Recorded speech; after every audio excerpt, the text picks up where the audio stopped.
Reka nongere ngusuhuzana ariko nguhaniye ikaze we mukunzi wacu udahwema kudukurikirana umunsi ku munsi. Reka nkubwire ngo uri uw'agaciro wamaze gukanda subscribe, nibutse nawe utari wayikora kuyikora mu bambere kugira ngo buri gihe cyose dushizeho inkuru cyangwa se ikiganiro ujye ubasha kukibona 5/5.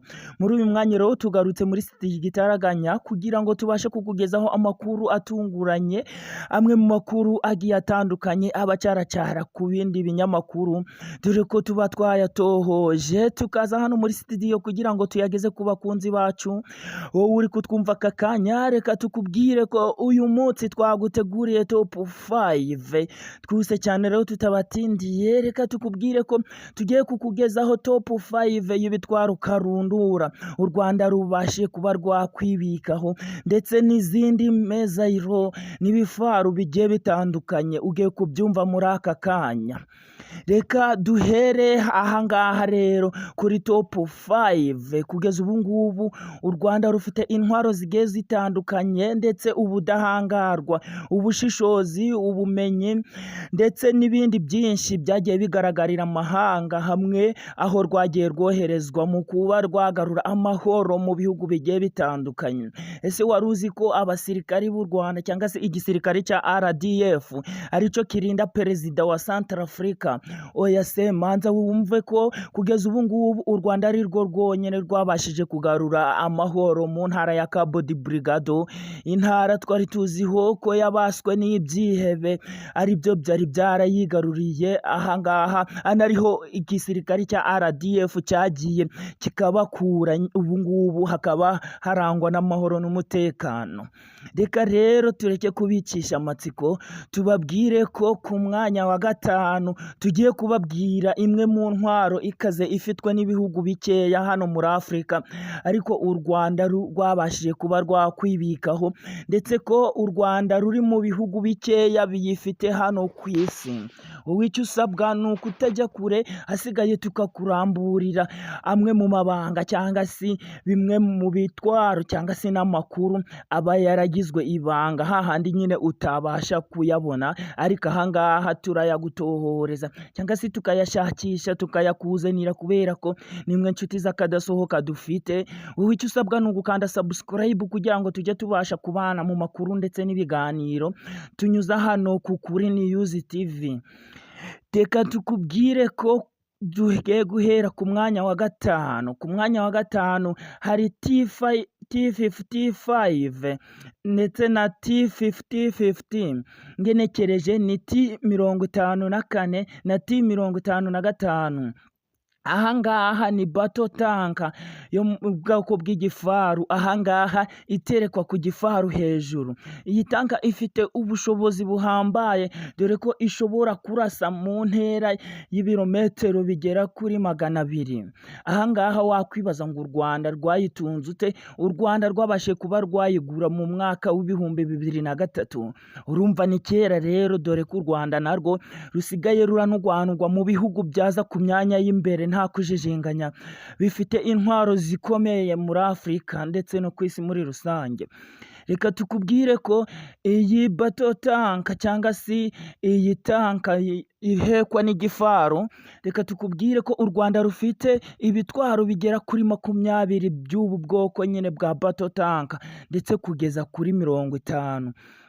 Reka tukubwire ko kugeza ubu ngubu iki gifaru cyangwa se iyi battle tank iterekwa hejuru y'igifaru ifite ubushobozi bwo kuba yahanura indege ziri kugendera mu kirere kitari icya hejuru cyane.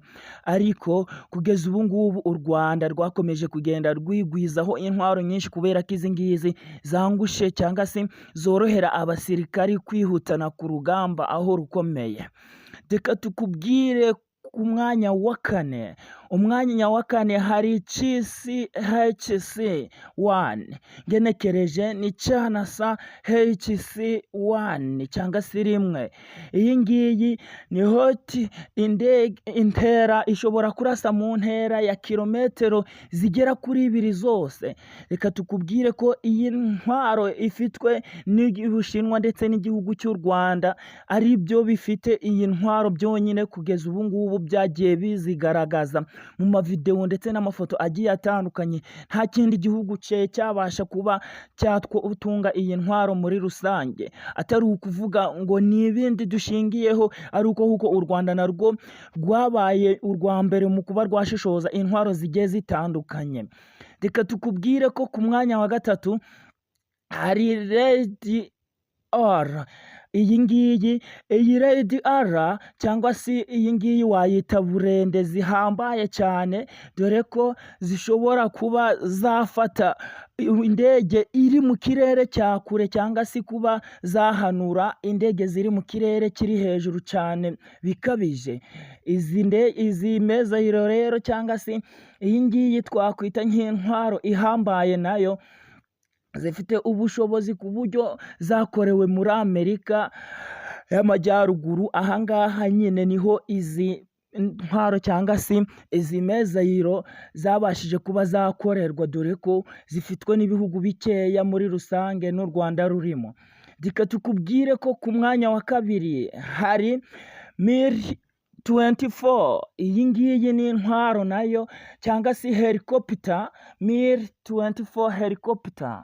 Iyi ngiyi nayo ni intwaro cyangwa se twayita indege kabuhariwe. Urumva nyine harimo ijambo helicopter, indege kabuhariwe ishobora guca mu mwanzi atayikojejeho isasu, cyane ko ifite ahantu hane ho kuba wabika intwaro cyangwa se bombe zipimye ibiro 220, ahantu hagera kuri hane hose, cyangwa se ahantu habiri hashobora kuba habikwa bombe zifite ibiro bigera kuri 400. Urumva rero ni indege ihambaye ishobora guca ahariho hose, dore ko ica mu maso y'umwanzi ku buryo atabasha kuyirasa byoroshe mu buryo bugiye butandukanye. Iyi ndege dore ko yaguzwe mu mwaka w'ibihumbi 2016. Urumva rero u Rwanda rwagiye rwisuganya rukabasha kuba rwagura intwaro zigiye zitandukanye, dore ko iyi ndege yakorewe mu gihugu cy'Uburusiya.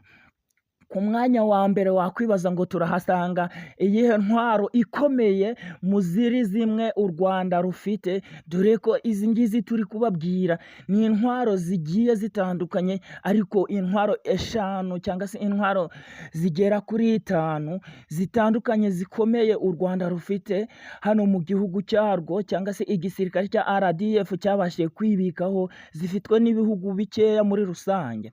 Ku mwanya wa mbere, ariko mbere yuko tukubwira intwaro iri ku mwanya wa mbere, turakwibutsa gukanda subscribe nyaboneka, kugira ngo amakuru yacu cyangwa se ibiganiro ducisha hano kuri iyi chaîne cyangwa se kuri iyi Ukuri TV ujye ubasha kubibona 5 kuri 5, tubashe kubana mu makuru ndetse n'ibiganiro tugenda tukugezaho buri munsi. Reka tukwibutse no gusiga igitekerezo cyawe. Tujya ku mwanya wa mbere. Umwanya wa mbere turasangaho TR-50. Ubu ngubu ni ubwirinzi kabuhariwe ndetse ni systeme y'ubwirinzi kabuhariwe, dore ko iyi ngiyi ari systeme ifite ubushobozi bwo kuba yarinda ikirere ndetse n'abari kuyikoresha, dore ko ahangaha nyine ni systeme Skara Dragon. Umva icyo kizina Dragon, ahangaha ni ikintu nyine Dragon ni ikintu kirinda ikirere mu buryo bugiye butandukanye, dore ko nta mwanzi wabasha kuba yakica cyangwa se kuba yasakirana n'uri kugikoresha cyangwa se n'ikirere muri rusange. Ifite ubushobozi bwo kuba yarinda ikirere irimo, dore ko ishobora kuba yahanura indege cyangwa se ikabuza umutekano igisasu cyabashije kuba cyategwa ahantu iteretse cyangwa se ahantu bayesitaye mu buryo bugiye butandukanye. Menya ko iyi ntwaro yaguzwe mu mwaka w'ibihumbi 2014. Ahangaha rero iyi systeme ni systeme karundura, dore ko yavugishije ibihugu bigiye bitandukanye bivuga ko u Rwanda ruri kwisuganya mu buryo bugiye butandukanye, dore ko rwakomeje kugenda rugaragaza ko rufite ubudahangarwa ahantu rugiye rutandukanye, ahantu rwoherejwe hatandukanye, dore ko iyi ntwaro bavuga ko u Rwanda rufite ibi bitwaro bigera kuri 4 mu gihugu cy'u Rwanda ndetse n'igisirikare cya RDF muri rusange. U Rwanda rero nirwo rwonyine rufite iyi systeme muri Afurika, dore ko byakomeje kugenda bigaragara ku binyamakuru bigiye bitandukanye. Reka tukubwire ko rero umwanya wa mbere niyo systeme y'ubwirinzi karundura TR50 cyangwa se Skara Dragon niko wayita ubishatse. Icyo usabwa